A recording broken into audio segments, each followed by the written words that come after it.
Yo guys, it's CFB here. Welcome back to another video. I hope you all are doing alright after the last 48 hours. Blimey, it's been hectic. You know, Saturday we had that abysmal loss. And then yesterday, you know, it's like war on Chelsea Twitter at the moment. Everybody's going at each other and everything. It's crazy.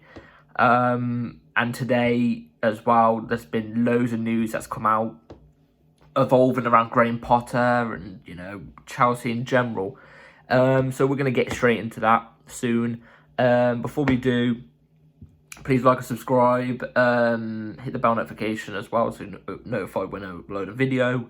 And also subscribe to my second channel, which is a gaming channel, CFB Plays. The profile picture is basically the same as the one I've got on now, except from it's like a little gaming remote on like the left-hand side instead of someone kicking a ball. So, you know, go and subscribe to it. It'll be very much appreciated. And yeah, let's get straight into the video then.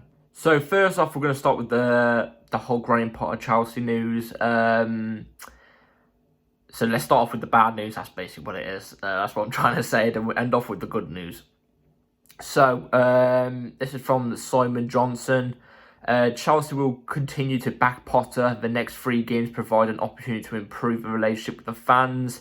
And also, The Athletic spoke to a small sample of 10 fans outside Stamford Bridge. None of them wanted Potter in charge anymore.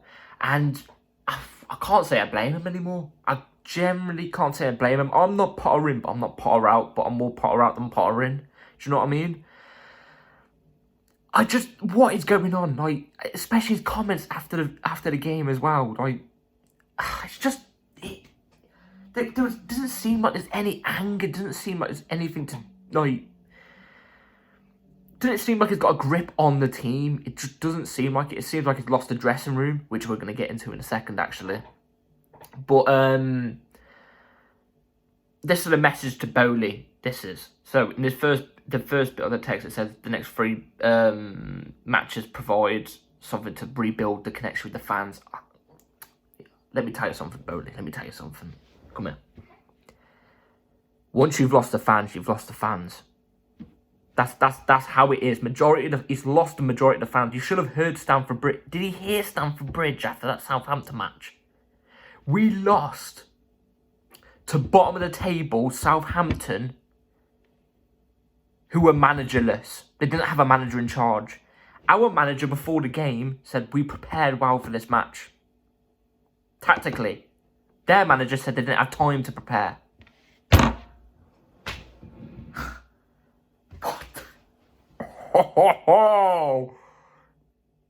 Managerless bottom of the table Southampton didn't have time to prepare for their statistics and tactics, whatever you call them, yeah. Tactics. Take what you want from it, if it was true or not, I don't know. Like, if he was actually telling the truth. Either way, our manager said we had basically said we had time, we prepared well, and we did nothing. We got outplayed. I'm starting to get really worried, and it's better to laugh than cry, really, isn't it? This is really bad. This is, and like I said, it's gonna take a lot for him to rebuild his faith in it with the fans. And I'll be real with you, I don't think it's going to happen. And I think the manager, he would have been sacked 3 times under Roman Abramovich. He would have been. That's just how the cookie crumbles. The reason why I don't think they'll sack him now as well is because we paid him, I can't believe what I'm saying, we paid him 12 million a year for 5 years. 5 years, 12 million a year. So if we have to sack him, we have to pay him 60 million, and his backroom staff have to have like 84 million. No, not 84 million. His backroom staff get like 24 million. Not each, just 24 million in general. So we'd be chalking out 84 million. I've heard apparently it didn't go under FFP, but still, I would be furious. And that's one of the reasons why I think the owners are trying just to stick through it a little bit. I think they would have to be fair, I generally think they would have got rid of him. But like I've already said, if he leads to Tottenham, I'm even more power out by a little bit. If we lose to Leeds, I didn't know we were playing Leeds, by the way. If you lose to Leeds, I'm even more power out again. Maybe about 55% power out then. And if we're at the Champions League, it's over. I'll be 100% power out if that's the case.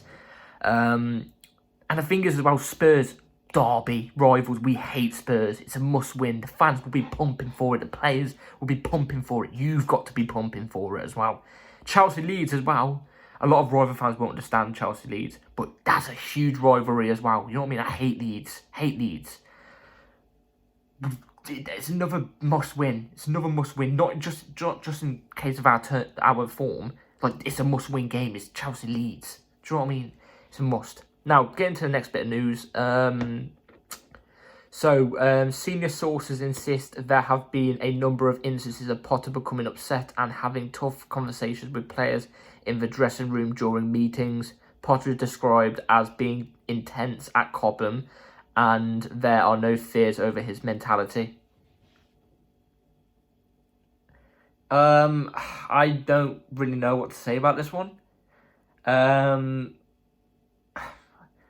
What does it mean by him becoming upset, like actually like crying or like angry? Because he needs to show it in interviews, because that's another way he's going to win fans over. Because at the moment, it just doesn't seem like he cares. It seems at the moment like he's there like, if Chelsea sack me, I get 60 million.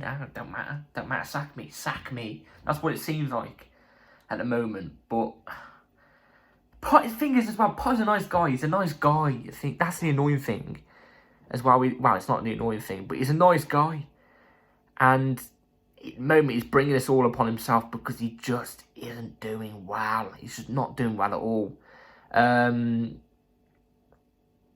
You know, what type of players is he having conversations with? Like the senior players, the younger players? Is at the moment, based on how the team's playing, he looks like he's having conversations with the youth players. You know what I mean? The ones that are not even in our team. I don't know. I'm really torn at the moment. And then this is the big one. This is the big bit of news I want to share with you guys. So this is the one I want to share with you guys now. So multiple reliable, well-connected sources have told us that sections of Chelsea's dressing room are disinterested in life under Graham Potter. They also reveal that some players are particularly disinterested in team meetings held by Potter. And again, like I mentioned about the fans, once you lose the fans, you lose the fans unless something miraculous happens. Once you lose the dressing room, it's done. We've seen it God knows how many times under Chelsea. God knows how many times. And it would be a miracle if he could somehow bring it back. By the way he says team meetings, it looks like Graham Potter always puts out team meeting all the time. Disinterested. They're disinterested. And I don't know what to say. I don't know what to say. I mean, we kind of gathered it already, just how we were playing. But hey, some sources were telling us that apparently the players are actually liking life under Potter. But, you know, CFC 365 officials say different. They're quite reliable as well. They're like CFC PYS. I just don't know. If we were to sack Potter, like, would we have an interim until the end of the season?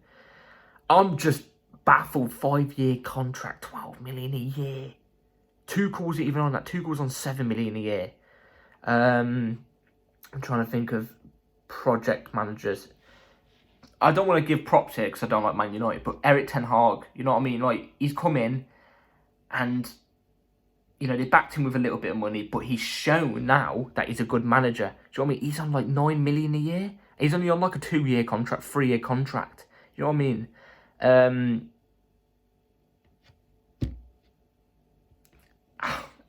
that's the type of manager you have to back. Not somebody who gets draws, loss, draw, loss, draw, win, draw, loss, win, draw. Do you know what I mean? Like, it's just not good enough. It's just not good enough at all. And like I said, if he doesn't get a result against Tottenham, Leeds, and we get knocked out of the Champions League, if the ownership still stick with him after that, I really don't know. I'll be very, very worried. Very, very, very worried. He was never a Chelsea fit. I knew this from the start. If you watch back on my couple of videos, my first couple of videos, I did say I'm backing Potter. I think he's a good manager, and I think it's the players' fault. And I still think that. I still think that it is down to some of the players that are still in the squad, like your Havertz, your Mounts, you know, a couple of other players and stuff like that. They're not good enough to play for Chelsea, and they're awful. They're awful. They're still here. They need to go in the summer. I do back that. But Potter's been backed with some seriously good players. I get it takes time for the players to gel, but expect to beat bottom of the league managerless Southampton at the end of the day, don't you? And you expect to see some improvements. I've seen nothing. We've scored 1 goal since January 15th. We've won 3 games since November. Oh my, 4 games since November. That's awful. It's awful. It's awful. It's awful. It needs to change. It needs to change because it's really, really getting quite worrying, to be fair. And if he somehow switches it around, fair play to him. Do you know what I mean? But it's getting worrying. By the way, I wanted to show you this stat thing that I saw a couple of days ago. And have a look. This is from Felix Johnson. So, yeah, I'm not a big XG person. But check it out. It's right here. Chelsea, 10.43 XG, converted 3 goals. We've got more XG than Man United and Arsenal. And they've all converted way more goals than us. Moving on. I'm speechless. So finally, let's get into some good news to end off the video. We've been recently linked with this player the last couple of months or something like that, and I would be so down to get this player. I'd take this player over Mudryk any day. We've got Mudryk now anyway, but this player I think will become a Ballon d'Or winner. Let's get into it. So Chelsea are monitoring Rafael Leao's contract situation with AC Milan. They are willing to offer 100 million euros, which I think 100 million euros is 85 million pounds. I'm not sure. It's around that. It's around 80 million.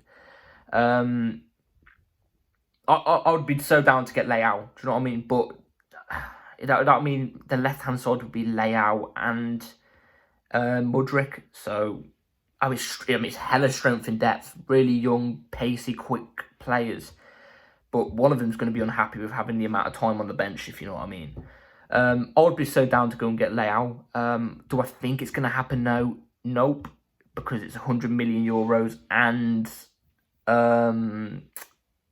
we've brought Mudryk. So I just don't see it happening. But I would be so down for Leao. Let me know in the comments down below if you would be down for Leao as well. So, yeah. Let me know what you think in the comments below about everything revolving around Potter. Do you reckon in the next 3 games, if he does lose them, he's going to get sacked? I can't see it personally, I'll be real. I'm hoping he turns it around, obviously. He's a good manager. We've seen it at Brighton. We've seen it in other places. He is a good manager, but I don't know. Is it a fit? Is it a fit? I don't know. But yeah, like and subscribe, hit the bell notification so you know if I when I upload, and yeah, share the video, and yeah, take care. I'll speak to you all later.